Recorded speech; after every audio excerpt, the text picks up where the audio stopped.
नमस्कार, आप देख रहे हैं ग्रैंड न्यूज नेटवर्क और मैं हूं आप सभी के साथ आयुषी। चलिए नजर डाल लेते हैं आज की तमाम खबरों की ओर। बिलासपुर में एक बड़ा मेडिकल क्लेम घोटाला सामने आया है, जिसमें शिक्षक और संकुल समन्वयक साधेलाल पटेल पर फर्जी दस्तावेजों के आधार पर लाखों रुपए के गबन का आरोप है। जांच में पाया गया कि पटेल ने नकली मेडिकल क्लेम लगाकर शासकीय राशि का दुरुपयोग किया।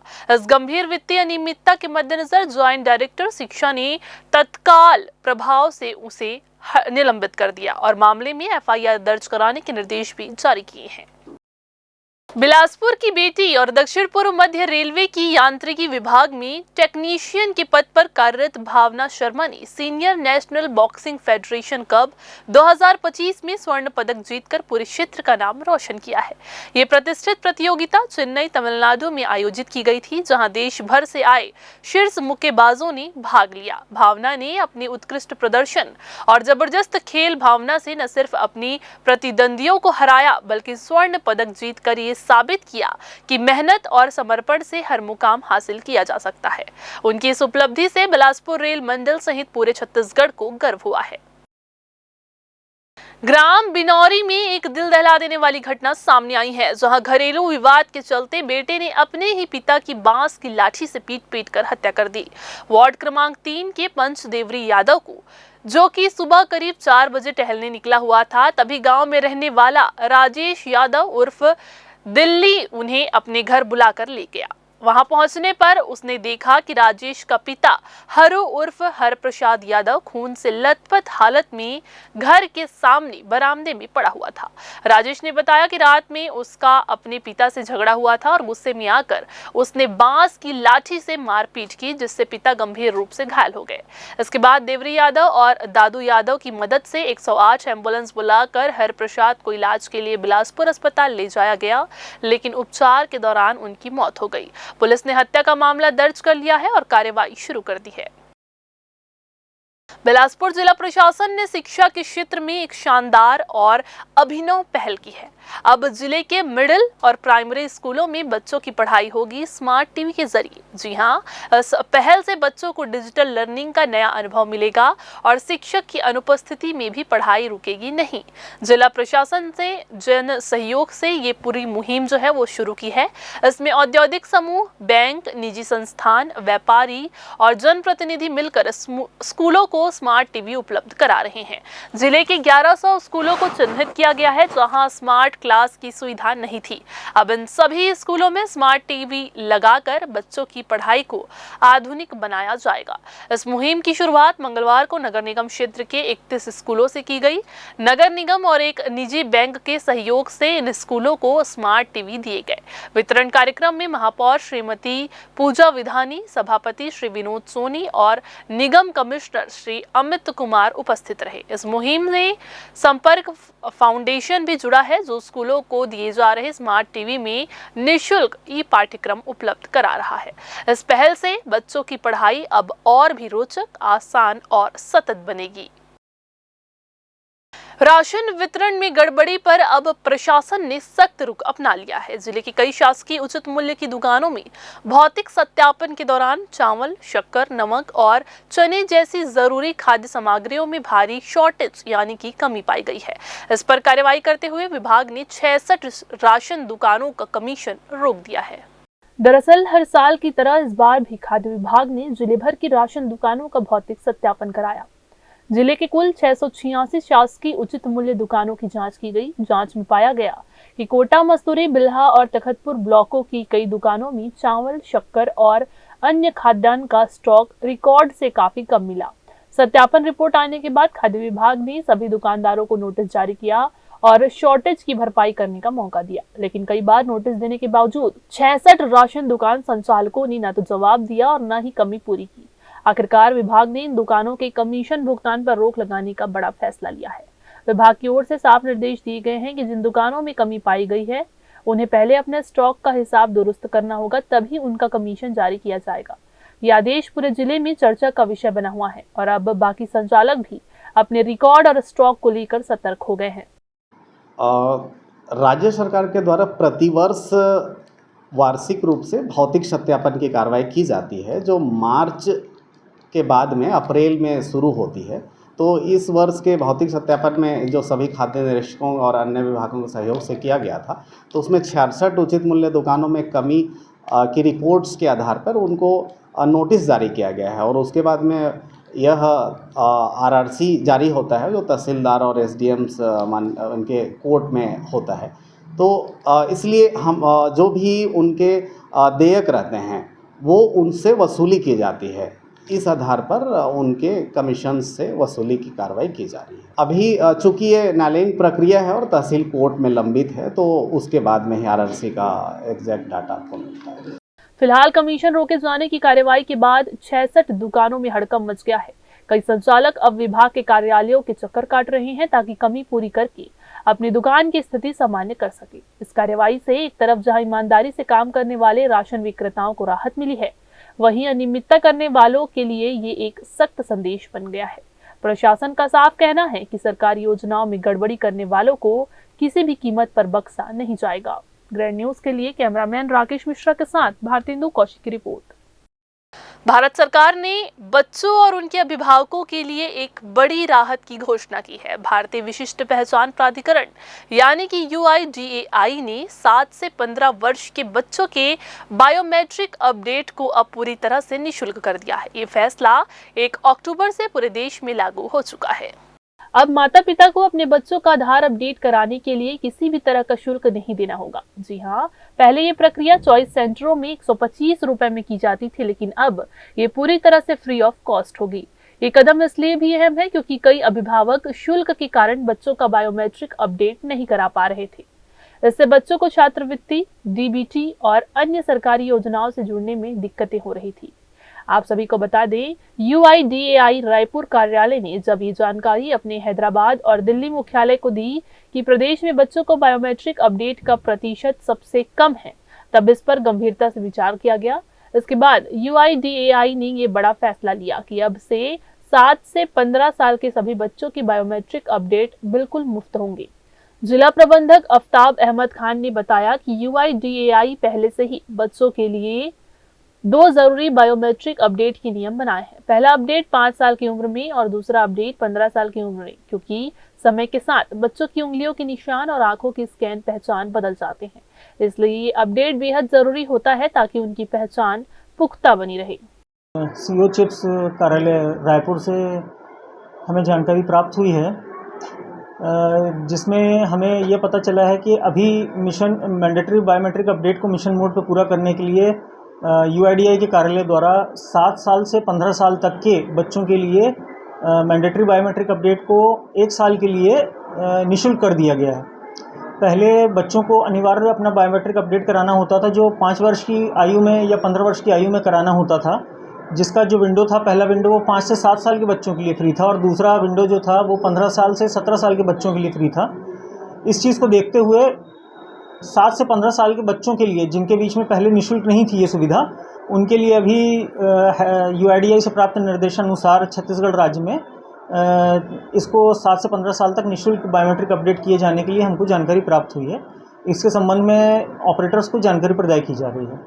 अब निःशुल्क सुविधा मिलने से बच्चों के अभिभावकों पर आर्थिक बोझ कम होगा और देश भर के लाखों बच्चे अपने आधार को समय पर अपडेट कर पाएंगे। इससे वे शिक्षा, छात्रवृत्ति और सभी सरकारी योजनाओं के लाभ को आसानी से प्राप्त कर सकेंगे। UIDAI का ये फैसला न केवल तकनीकी दृष्टि से महत्वपूर्ण है, बल्कि सामाजिक दृष्टि से भी एक संवेदनशील और प्रेरणादायक कदम है। ये पहल देश के हर बच्चे को आगे बढ़ने का अवसर देने की दिशा में एक मजबूत कदम साबित होगा। ग्रैंड न्यूज के लिए राकेश मिश्रा के साथ भारतेंदु कौशिक की रिपोर्ट। धरदई गांव सरगांव से एक बेहद दुखद मामला सामने आया है, जहां झोलाछाप डॉक्टर के इलाज के बाद 8 वर्षीय मासूम बच्चे की मौत हो गई। परिजनों के अनुसार कुछ दिन पहले बच्चा मनिंदरगढ़ स्थित नानी के घर गया हुआ था। वहीं एक झोलाछाप डॉक्टर से इलाज के दौरान बच्चे को एक इंजेक्शन लगाया गया, जिसके बाद से उसकी तबीयत और भी ज्यादा बिगड़ गई। बच्चे की बिगड़ती हालत देखकर परिजन पहले सरगांव और फिर सिम्स अस्पताल बिलासपुर लेकर उसे पहुंचे, जहां डॉक्टरों ने उसे मृत घोषित कर दिया। बच्चे का शव पोस्टमार्टम के लिए भेजा गया है। इधर कोटा थाना क्षेत्र के पास स्थित चचेही डैम में पिकनिक मनाने गए मिलन चौक निवासी युवक की डूबने से मौत हो गई। रविवार को हादसे के बाद मंगलवार को उसका शव लोफंदी के पास अरपा नदी में तैरता हुआ मिला। जानकारी के अनुसार 23 वर्षीय आकाश पटेल निवासी मिलन चौक बिलासपुर रविवार को अपने दोस्तों के साथ पिकनिक मनाने के लिए चचेही डैम गया हुआ था। शाम को भोजन के बाद सभी दोस्त नहाने के लिए पानी में उतरे। इसी दौरान आकाश का संतुलन बिगड़ गया और वो गहरे पानी में जाकर के डूब गया। दोस्तों ने उसे बचाने की कोशिश की, लेकिन तेज बहाव के कारण वे असफल रहे। इसकी सूचना रतनपुर और कोटा पुलिस को तुरंत दी गई। रात होने के कारण रेस्क्यू ऑपरेशन रोकना पड़ा। सोमवार सुबह से ही गोताखोरों ने युवक की तलाश शुरू की और मंगलवार को कोनी थाना क्षेत्र के ग्राम लोफंदी में उसकी लाश मिली।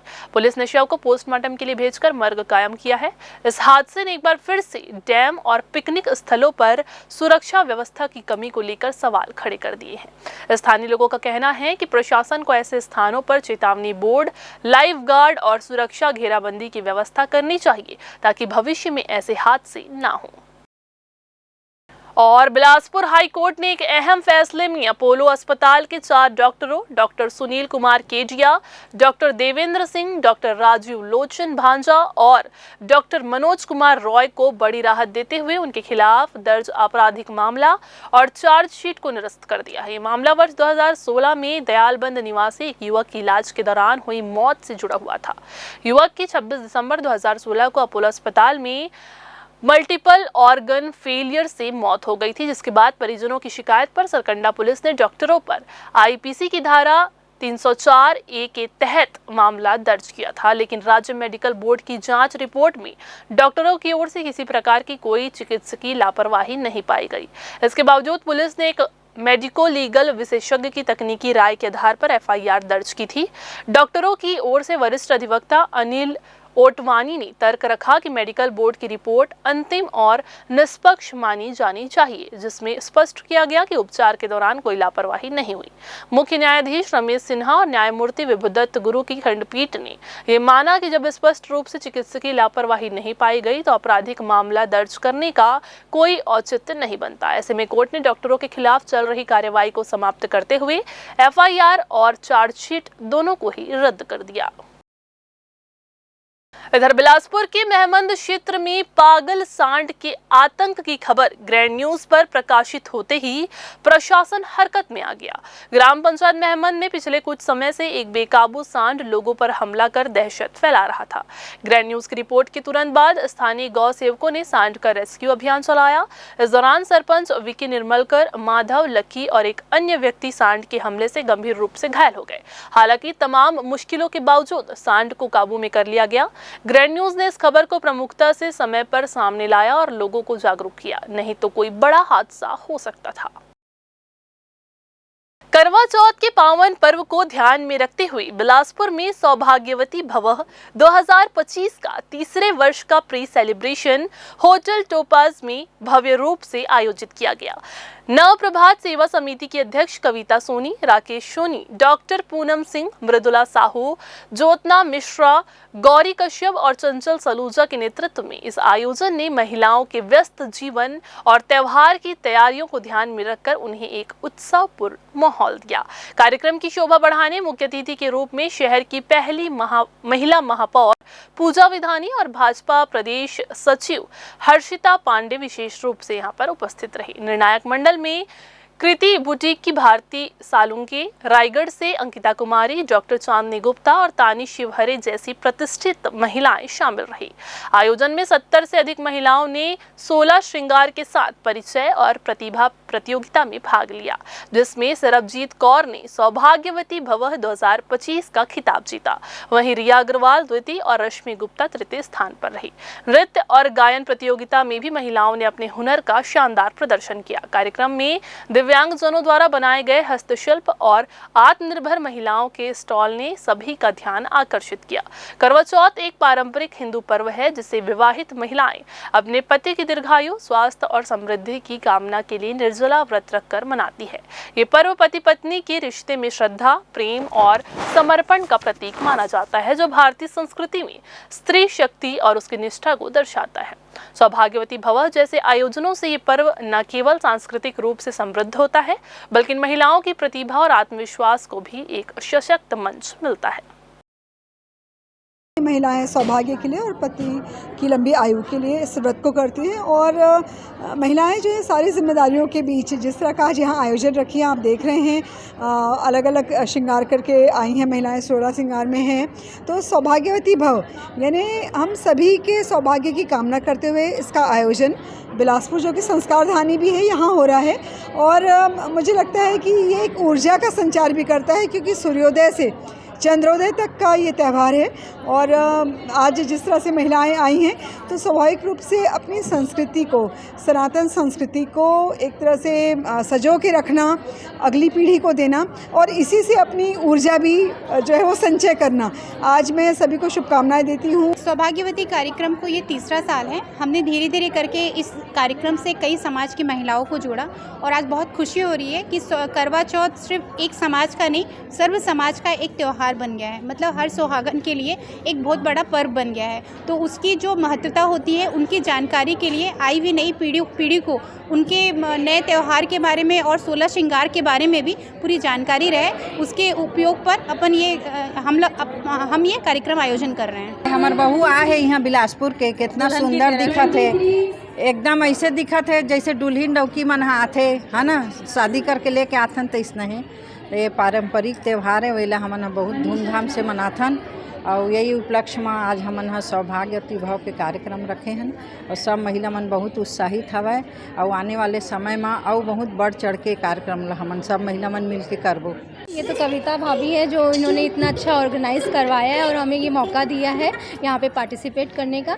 इससे लोगों को बहुत ही इनकरेज होता है, बहुत ही खुशी भी मिलती है, सब साथ में मिलते हैं, एंजॉय करते हैं। इससे बड़ी बात और क्या हो सकती है। यहाँ पर के जो हमारी कविता दीदी एक महिलाओं लोगों के लिए हर त्यौहार को आगे से आगे कराने की जो सोच रही हैं, खासकर तो हम महिलाएं यही सोचती हैं कि हमको सजने धजने का एक मौका मिलना चाहिए। उस एक महिला भी हो हमारी कविता दीदी, ये सभी चीज़ को सोचते हुए हमको एक मौका दिया। और यहाँ पे मुझे 2 साल हो गया ये इवेंट में पार्टिसिपेट करते हुए। बस घर पे क्या था, हम अकेले करवा चौथ करते हैं ना, और यहाँ सबके साथ करके एक अलग इंजॉयमेंट हुआ सबके साथ, तो इसकी मतलब डबल खुशी हो गई जिसके कि मैं बता नहीं सकती हूँ। तो ये थी आज के बुलेटिन की तमाम खबरें। अगली बुलेटिन में फिर होगी आपसे मुलाकात। तब तक के लिए पूरी टीम के साथ मुझे दीजिए इजाजत। नमस्कार।